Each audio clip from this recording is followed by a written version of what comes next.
Hi everybody, Mr. Unsworth here. Going to go through basic mixing processes over the next few weeks in several videos. So today just get into the very basics of what your process might be if you're dealing with a group of tracks, whether you recorded them or whether you just received them as a mix engineer.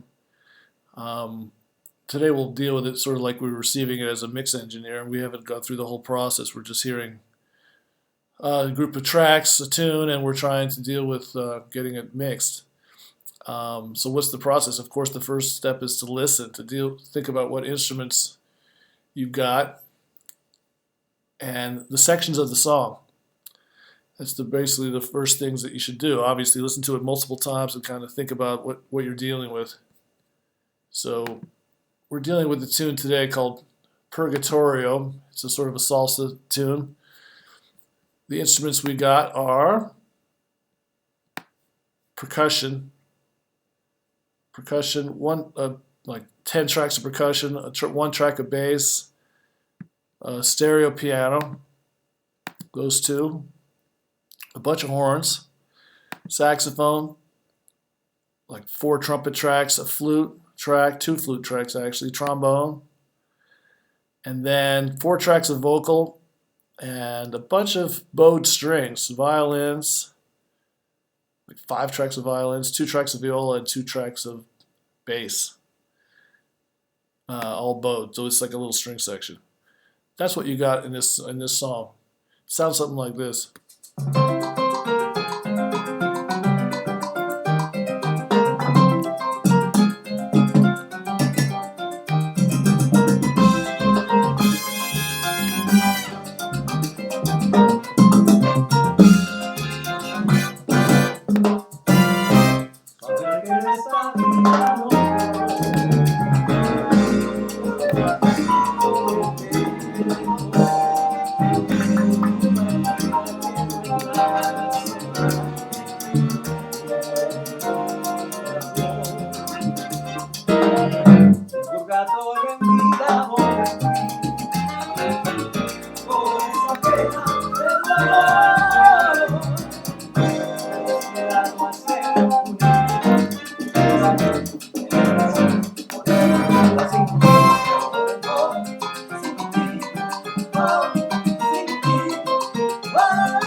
Okay, just the first couple sections of the tune, intro and then the first verse. So I've got all the sections marked off already. That's what you got to do, make a little marking and group off the different sections. But right now we'll just deal with these first couple sections. And as you saw, we've got a bunch of tracks. And the second thing to deal with after you go through the whole tune and listen to it and figure out the sections and the instruments that you're dealing with, the second thing is create groups and create submix paths. And you know, it's kind of optional, but this is a great way to do it. And right now, I'm just going to show you this area here. I have this as a group. I've created the group, and if we just listen to it as a unit, I'll show you what's happening.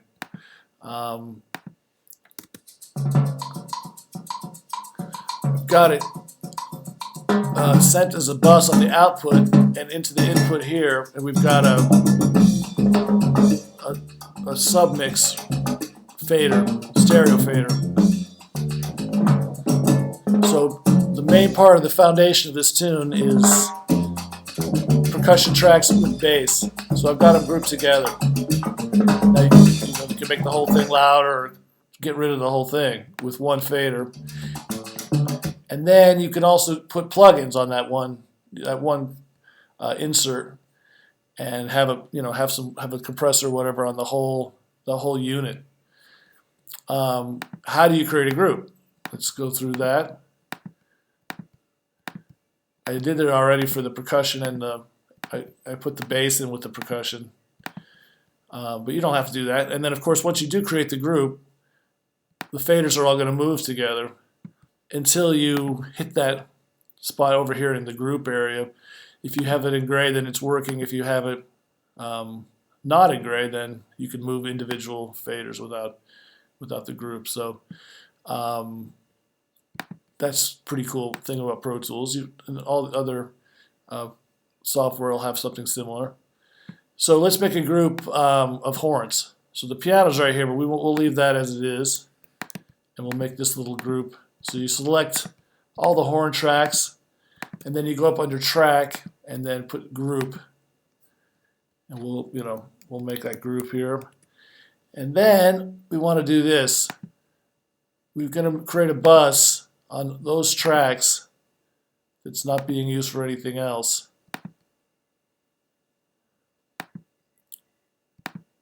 So all our horns are going to go out into one fader, one stereo fader. We can control our whole horn section that way. Like I said, you can do a plug-in across the board on the horn section if you want to, or you can, of course, you can make plugins on individual tracks. So the input on this aux is going to be the same spot where we just set to the output bus 9 and 10, and then the out is going to be 1 and 2 going to the speaker. So we'll listen to this horn section. We've now grouped it so we can move all the faders together. And if we solo that, let's just move it into this area where horns are happening.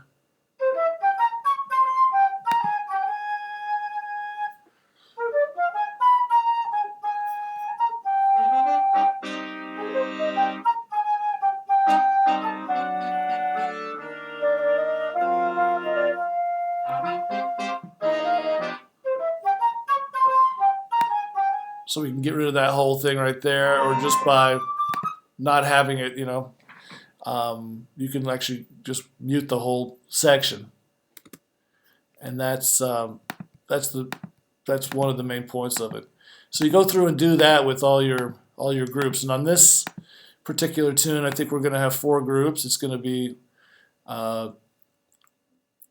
percussion with bass, piano is going to be in its own little world. Horns, the group of voices, and a group of strings. So we're going to add 2 more auxiliary bus masters. Sorry, I hit the wrong thing there. Under track, we're going to have 2 more stereo tracks, 2 more stereo aux inputs, I should say, and just added those. So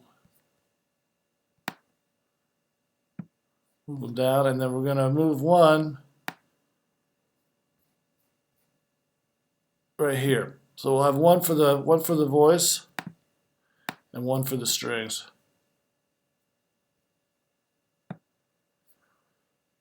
Let me just label all that. So the first group is percussion and bass. Second group is horns. Again, piano has its own thing. Third group, call it vox, voice. And then the fourth group is bowed strings. I'll just call it bows. So let me just review that. How do we make this group happen? First of all, we're going to create a voice group, and it's actually already there. It's over here.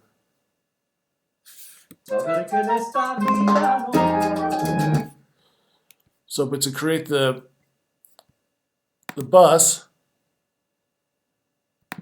we do it like that. But so we just get an unused bus, stereo bus. It's just 4 tracks, and then you put that same bus on the input. So that's the vocal situation, and then we got the strings already created over here. And then we just got to do this thing with the stereo bus.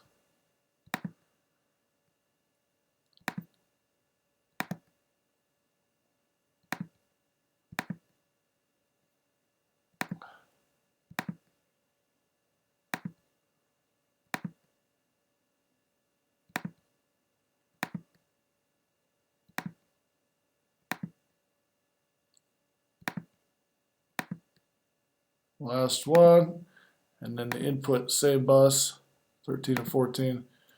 Now we've got this situation. Here's our strings, and then we got the get rid of them with one fader or just by muting that.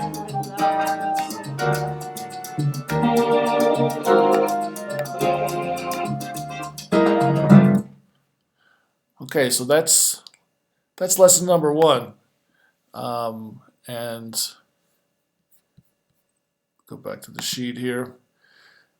You know, you go through like that, and then you can actually start dealing with plugins. It's at a certain point. But at this point, we're just going to deal with these groups and then the relative levels. Which ones are in the landscape? So landscape levels is the next thing. You know, which instruments go where.